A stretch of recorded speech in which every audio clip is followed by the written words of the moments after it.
یہ کہانی ہے ہمارے پڑوسی ملک بھارت کی ریاست اتر پردیش کے گینگسٹر سے سیاستدان بننے والے باہوبلی لیڈر پنڈت ہری شنکر تیواری کی کہ جو مئی 2023 میں وفات پا گئے ہیں۔ وہ 1985 میں ایک آزاد امیدوار کے طور پر گورکھپور کی اسمبلی میں چلوپار کی سیٹ سے پہلی بار منتخب ہوئے تھے۔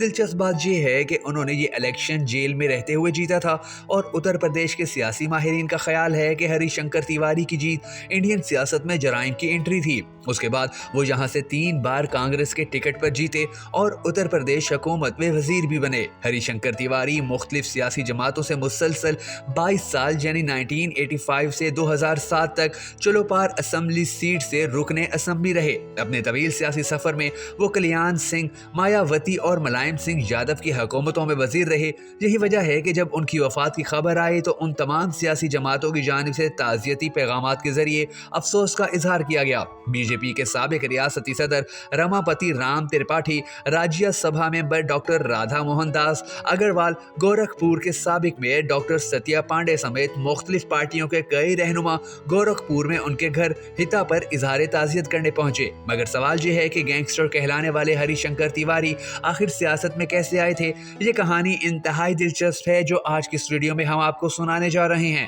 دوستو، چلوپار مشرقی اتر پردیش کے ضلع گورکھپور کا ایک علاقہ ہے۔ 1985 میں یہ اسمبلی سیٹ اچانک اس وقت سب کی توجہ کا مرکز بنی جب جیل کی دیواروں کے پیچھے رہتے ہوئے ہری شنکر تیواری یہاں سے رکن اسمبلی منتخب ہوئے۔ جب ہری شنکر تیواری چلوپار اسمبلی سیٹ سے آزاد امیدوار کے طور پر جیتے تو اس وقت اتر پردیش کے وزیر اعلیٰ ویر بہادر سنگھ تھے اور ان کا سیاسی حلقہ بھی گورکھپور تھا۔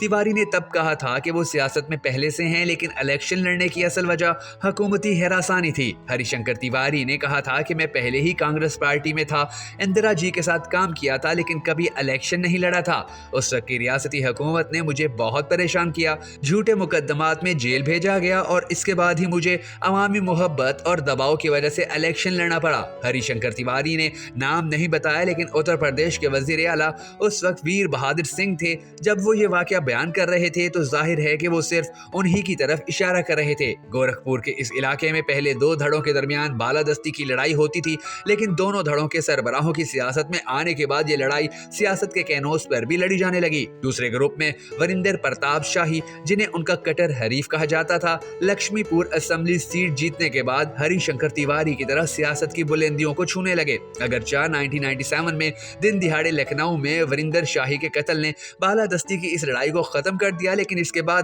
یہ لڑائی پوروانچل سے آگے بڑھ کر پوروانچل کے دوسرے گروہوں تک پھیل گئی۔ سینئر صحافی یوگیش مشرا نے بی بی سی کو بتایا تھا کہ دراصل بالادستی کی یہ جنگ پہلے سے ہی چل رہی تھی، لیکن اسے سیاست سے حاصل کرنے کا عمل یہاں سے شروع ہوتا ہے۔ اس کے بعد پوروانچل انصاری میں مافیا اور سیاست کے مبینہ گٹھ جوڑ جو برجیش سنگھ، رماکانت یادو، اماکانت یادو، دھننجے سنگھ کے ساتھ ساتھ عتیق احمد، ابے سنگھ، وجے مشرا اور راجا بھیا، دراصل جرائم اور سیاست کے اس گٹھ جوڑ کے پیچھے بڑی جماعتوں کی طرف سے ان لیڈروں کو دی جانے والی اہمیت تھی۔ اگر ہم ہری شنکر تیواری کی بات کریں تو سلاخوں کے پیچھے سے ایم ایل اے بننے کے بعد وہ نہ صرف لگاتار 22 سال رکن اسمبلی رہے بلکہ 1997 سے 2007 تک مسلسل وزیر بھی رہے۔ اس دوران ریاست میں حکومتیں بدلتی رہیں، لیکن تیواری ہر پارٹی کی حکومت میں وزیر رہے۔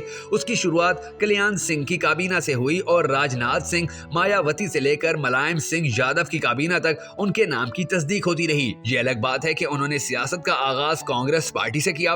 اس کے بعد سیاسی جماعتوں میں مافیا عناصر کو جگہ دینے کے لیے کافی مقابلہ ہوا۔ بی جے پی ہو یا ایس پی اور بی ایس پی، کسی نے بھی ایسے عناصر کو پارٹی میں جگہ اور ٹکٹ دینے کی زحمت نہیں کی۔ مختار انصاری اور ان کے خاندان کے افراد بی ایس پی کے ساتھ ساتھ سماج وادی پارٹی میں بھی رہے۔ اسی طرح اعظم گڑھ کے یادو برادران رماکانت یادو اور اوماکانت یادو کبھی بی جے پی، کبھی ایس پی اور کبھی ایس پی سے M L A, M P بنے۔ 2004 کے لوک سبھا انتخابات میں اماکانت یادو نے مچھالیشور سیٹ سے بی جے پی کے اس وقت کے ریاستی صدر اور بہار، مغربی بنگال سمیت کئی ریاستوں کے گورنر کیشی ناتھ ترپاٹھی کو شکست دی۔ کہا جاتا ہے کہ 80 کی دہائی میں ہری شنکر تیواری کا اتنا دبدبا تھا کہ گورکھپور منڈل کے تمام ٹھیکے وغیرہ ہری شنکر تیواری کی مرضی کے بغیر کسی کو نہیں دیے جاتے تھے، لیکن ہری شنکر تیواری کہتے تھے کہ ان کا اس جرم سے کوئی لینا دینا نہیں ہے۔ ان کے خلاف 2 درجن سے زائد مقدمات درج کیے گئے، لیکن ان میں سے کوئی بھی مقدمہ اتنا مضبوط ثابت نہیں ہوا کہ اسے سزا دی جا سکے، اس لیے ان کے خلاف تمام مقدمات خارج کر دیے گئے۔ ہری شنکر